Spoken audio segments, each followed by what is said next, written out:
8 scènes totalement badass de Sanji. Sanji, l'un de nos GOATs, l'un de mes GOATs préférés. Sanji qui a, bien évidemment, le Haki des rois. Maintenant, ceux qui doutent et qui vont continuer, mais bon, faites confiance. Sanji a le Haki des rois, ça arrive.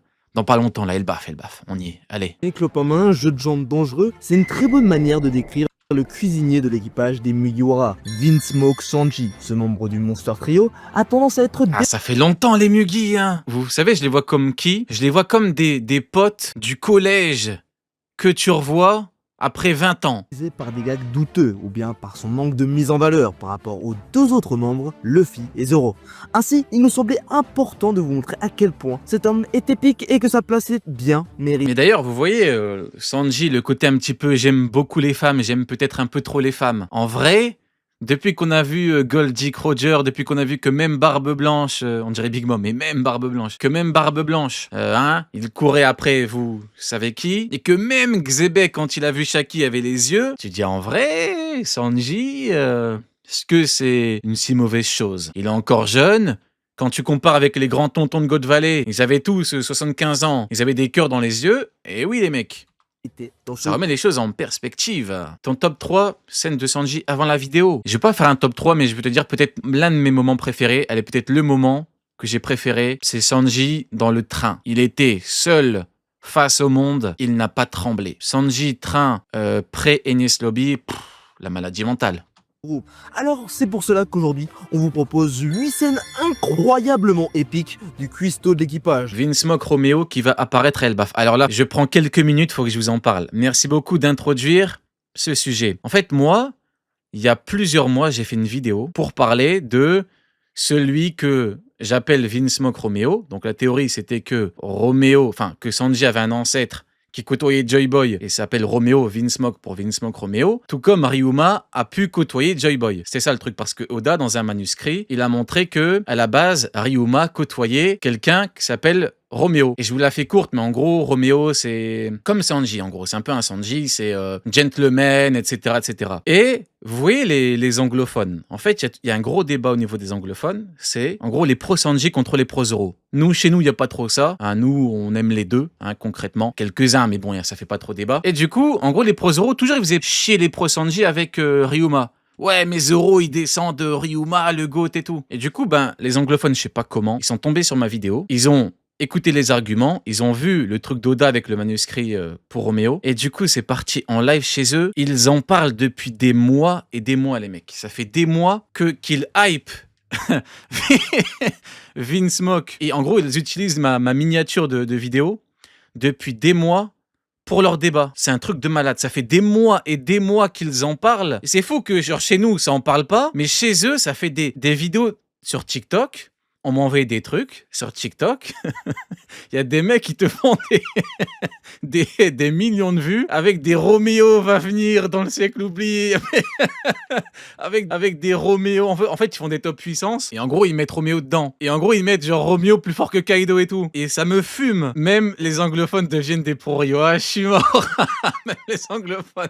Mais du coup, moi, ça me termine parce que j'ai suivi le truc de loin. Roméo va vous choquer. Roméo est plus fort que Ryuma. Putain, mais les gens sont tellement fous. C'est formidable. Après que le GOAT, Monkey D, Dragon soit devenu un pro-Rio, après que Eiichiro Oda soit devenu un pro-Rio en faisant dire à Dragon « Je te méprise, Garp », et même les anglophones deviennent des pro-Rio.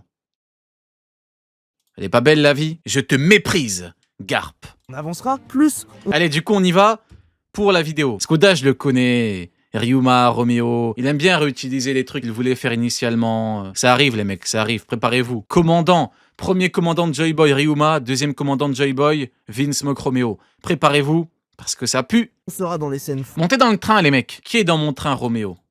Dites-moi un petit peu. Qui est dans le train? Y a-t-il des gens parmi vous suffisamment fous pour monter dans mon train? Dites-moi un petit peu. Moi, si vous voulez pas monter dedans, pas grave, de toute façon, il arrivera à bon port, et après, gros bâtard, après vous direz que oui, c'était évident, parce que dans les manuscrits d'Oda, il y avait Roméo. Voilà, montez dans le train, les mecs. Roméo, niveau Yonko+.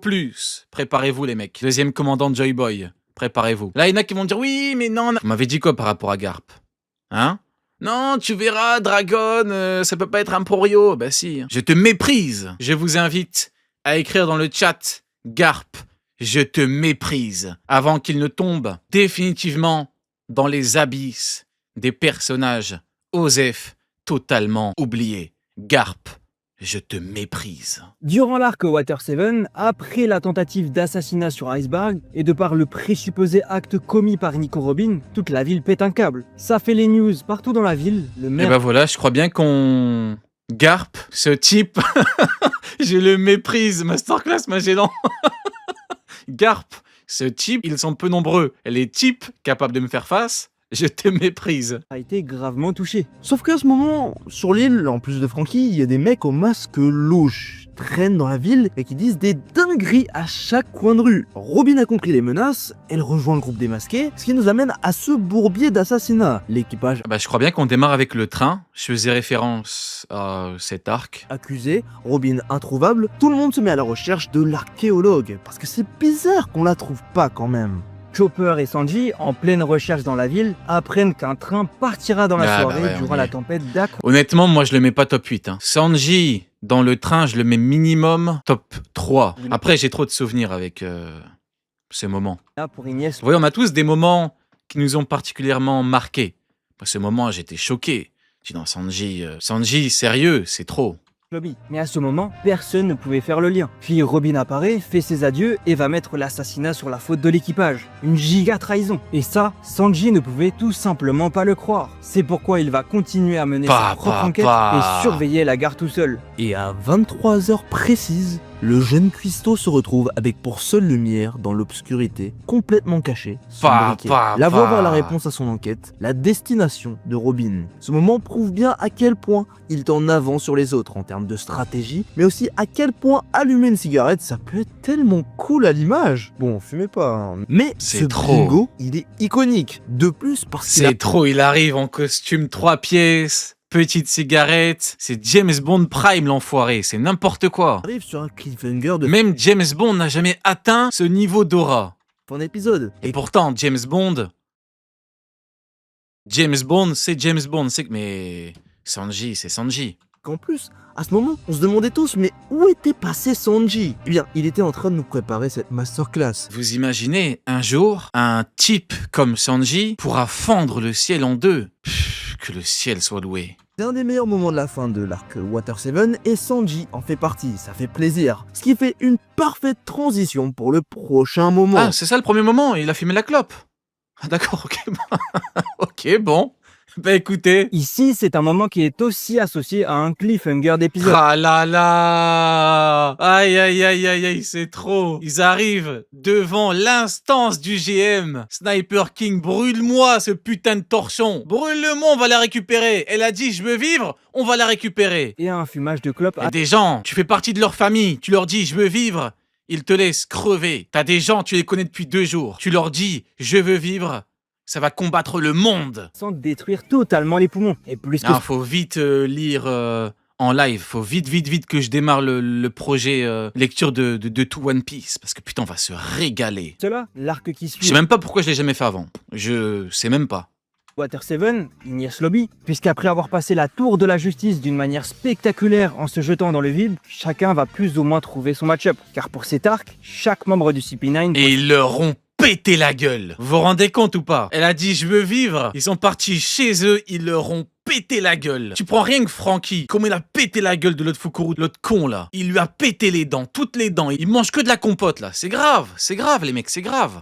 possède une clé. Parmi tous les membres, une permet de débloquer les menottes de Nico Robin en granit Je sais marin. pas si vous vous rendez compte, après j'avance, mais je sais pas si vous vous rendez compte. Ils ont dit tout le monde a une clé, il faut que tu trouves la bonne clé. Et là tu te dis quoi? Tu te dis putain on va galérer? Non! Ils ont dit on va tous vous péter la gueule individuellement. Ce qui donne un moyen pour l'auteur de mettre un peu tout le monde en valeur. Le problème est que pour certains, ce n'est pas le premier match qui est concluant. Par exemple, Sanji se retrouve face à Khalifa, son point faible, il peut pas la frapper les femmes, donc il finit humilié. Et de l'autre côté, Usopp et Zoro font face à Jabura et Kakush. La bonne clé, ouais j'y ai pensé en le disant. La bonne clé. sous leur forme bestiale. Tout le monde commence à battre ses adversaires. Franky bat Fukuro, Nami bat Khalifa, et Ils leur Chopper, ont pété la... Regardez-le. Il lui a pété la gueule. après avoir battu son adversaire, Même Chopper, c'est une dinguerie, Chopper. Il a dit, je vais devenir quelque chose que je ne pourrais pas maîtriser. Mais c'est pas grave, parce que je vais te péter la gueule. Putain, c'est grave, les mecs, dans c'est son grave. Monster Point C'est grave. pour un bordel monstre sur le champ de bataille, au point où il interfère dans presque tous les combats. Nami rejoint Usopp et face à Jabura, il tombera très facilement dans son piège de donner la clé et mangera des méchants coups de pied poilus de Jabura. 2 coups puissants plus tard, Jabura prend Usopp à la gorge et est sur le point de l'achever. Et là, Sanji nous tape un retour incroyable, pied-bouche magique. Il lâche même une pose trop bizarre. Perso, j'ai jamais vu un mec fumer comme ça de ma vie. Pourquoi il fait ça, le poteau? Bref, ça rend encore plus la Aura Farming, tu connais. Aura Farming. scène épique et c'est ainsi que Sanji est de retour pour Il lui a beauté. dit, je suis le chasseur. Qui es-tu? Je suis le chasseur. Ici, ce moment vient marquer le véritable départ, bien qu'en retard, de la mise en avant de Sanji dans l'arc, qui a enfin le droit à un match dans des conditions favorables, pas complètement biaisé par ses points faibles, et sachant que tous les combats dans cet arc sont masterclass, eh bien cette scène marque le début de la gloire de Sanji sur Enies Lobby. Petit retour en arrière, revenons juste après l'arc Skypiea, dans un arc qui se nomme l'arc G8, le meilleur hors-série produit pour notre série préférée. Un arc que pas tout le monde connaît, parce que c'est sauté pour beaucoup, parce qu'ils détestent les hors-séries, mais je vous promets, celui-là, il vaut le détour. Pour le contexte de notre moment, celui-ci se produit en plein milieu de l'arc, où après avoir atterri dans la base en descendant des îles Célestes, tout le monde se voit dans l'obligation de s'infiltrer pour trouver un moyen de sortir de ce bourbier. Chacun fait comme il peut, ce qui nous donne des moments vraiment drôles avec de nombreux personnages. Mais Sanji, lui, s'intègre avec ce qu'il sait faire de mieux, la cuisine. Accompagné de Luffy, il s'infiltre tels 2 frères reconnus en cuisine. Et c'est face à une femme nommée Jessica, la chef, femme du boss de la base, que Sanji va démontrer tout son talent, puisque insultant sa cuisine, il se doit de lui démontrer ce qu'est un cuisinier avec le cœur. Alors, un duel entre cuisiniers se propose, et il se lance. Objectif, nourrir 100 soldats avec la meilleure cuisine possible. Un truc difficile qui demande de la rigueur, mais aussi du bon goût pour satisfaire. Jessica produit donc avec son équipe une masterclass avec des steaks, du poisson, qui fait complètement baver Luffy. Mais Sanji, lui, se fout, il prend les restes. En fait, il pense complètement à l'envers des gens. Il prend les restes, tout ce qui est carcasse de poisson, os, tête, il en fait un festin avec Il l'a humilié chez elle, devant ses hommes, du jus de poisson, de la devant tout le monde. crème de brocoli Il est dessus. trop fort. C'est magnifique. Et Jessica avoue sa défaite. Alors pourquoi c'est badass? Tout Elle simplement lui a dit, Sanji, je suis plus faible que toi en cuisine.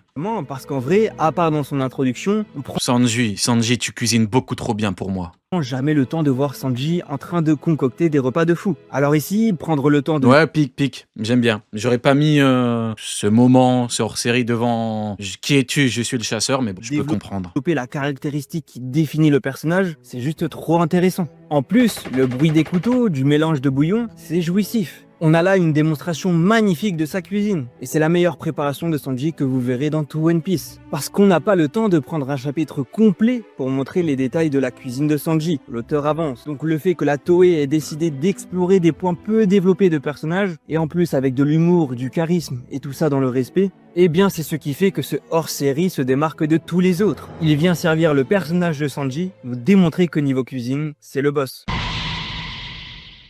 Ah, ce nom y rappelle de très bons souvenirs, pas vrai? L'époque d'Eric Star, des 17, où on avait des One Piece à la télé. Et oui, Qui es-tu? Je suis un collabo.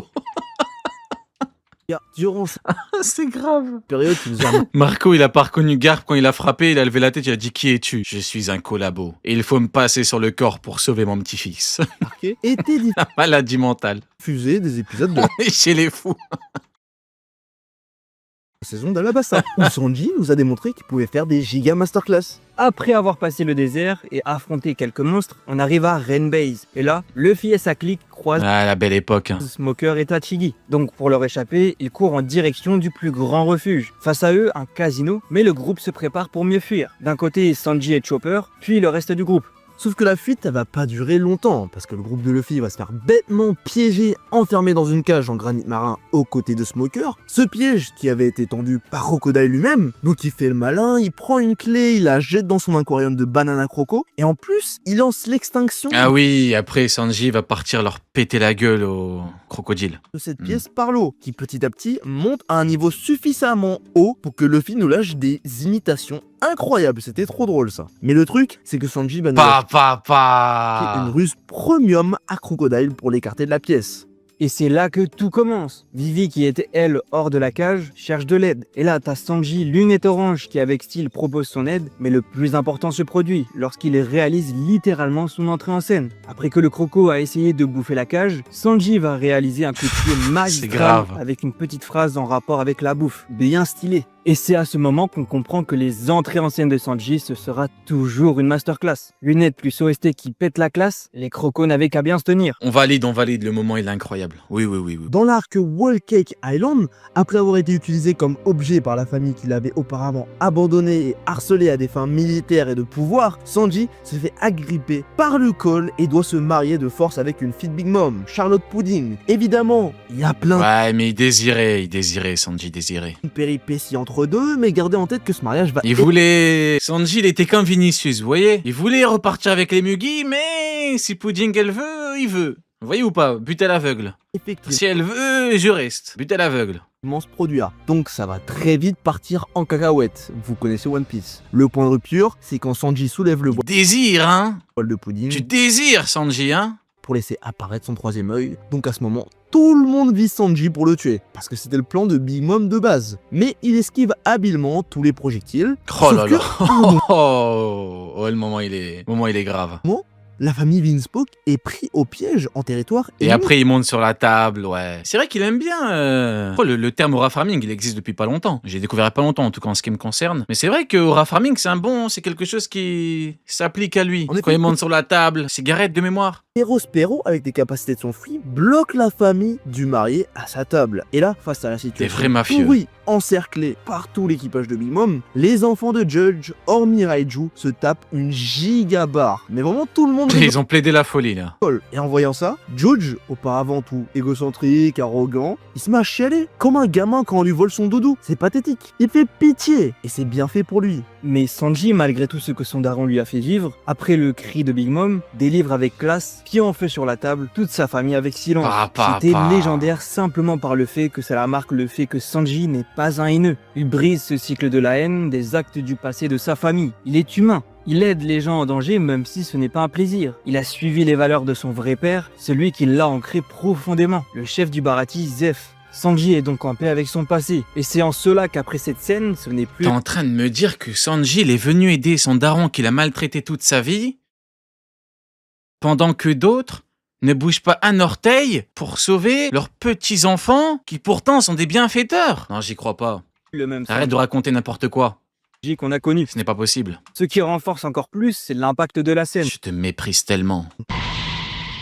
Grillé. Retour avant l'ellipse, il y a encore des trucs intéressants à explorer. Tout d'abord, durant Skypiea, après un jeu qui se finira par le fait qu'Ener puisse littéralement ressusciter en envoyant de l'électricité dans son cœur pour le remettre en marche, et qu'il détruise donc tous les derniers survivants, Zoro et Wiper tombent, et Nami, face au désespoir, se voit dans Il a été tellement sans pitié, Ener. l'obligation de rejoindre temporairement Ener. Sauf que Luffy arrive à la rescousse en bas de l'arche Maxime. Un combat électrique et élastique s'ensuit. Vous connaissez la tête que nous a sorti Ener à ce moment? Bah ça. Pour la première fois, il comprend c'est quoi prendre des dégâts. Sauf qu'ici, il trouve une parade. Il crée une boule d'or et coince le bras de Luffy avec, l'handicapant par le poids de Ah oui, quand il l'a grillé. Oui. l'objet et les... Même il lui a dit merci d'avoir allumé ma clope. Ouais, tout à l'heure, je parlais de James Bond. Est-ce que James Bond, en 8000 ans de carrière, il a déjà eu un meilleur moment, une meilleure punchline que celle-là, que celle de Sanji devant Ener? Je ne crois pas. seul avec l'ennemi. Puis où ça J'avais besoin de feu. arrive à la rescousse, mais Il lui a chié dessus normal. fait balayer. Là, Nami y trouve un waiver. Elle commence à se dire, bon, je vais le sauver et on va sauter de ce bateau volant. Mais impossible d'atteindre sa main. Et enfin, Sanji fait son apparition express pour sauver à un doigt de la mort. Ouais, je comprends. Top 1, peut-être l'un des meilleurs moments, peut-être le meilleur moment, effectivement, je comprends. Top. Il le balance d'un coup de pied violent sur Nami et se prend de plein fouet El Toro. On se dit tous à ce Incroyable. moment, bon là, il est finito. Mais non, toujours debout, presque grillé sur place. James Bond, sans le fameux « Je suis Bond ». James Bond. Imo, il y a quoi comme citation? Mais bon, hein. Après c'est pique, hein. C'est pique, hein. J'aime beaucoup James Bond. Mais si on doit comparer, voilà, dans un souci d'honnêteté intellectuelle, on parle de Sanji là, mesdames et messieurs, hein. Il lâche ça. タバコの火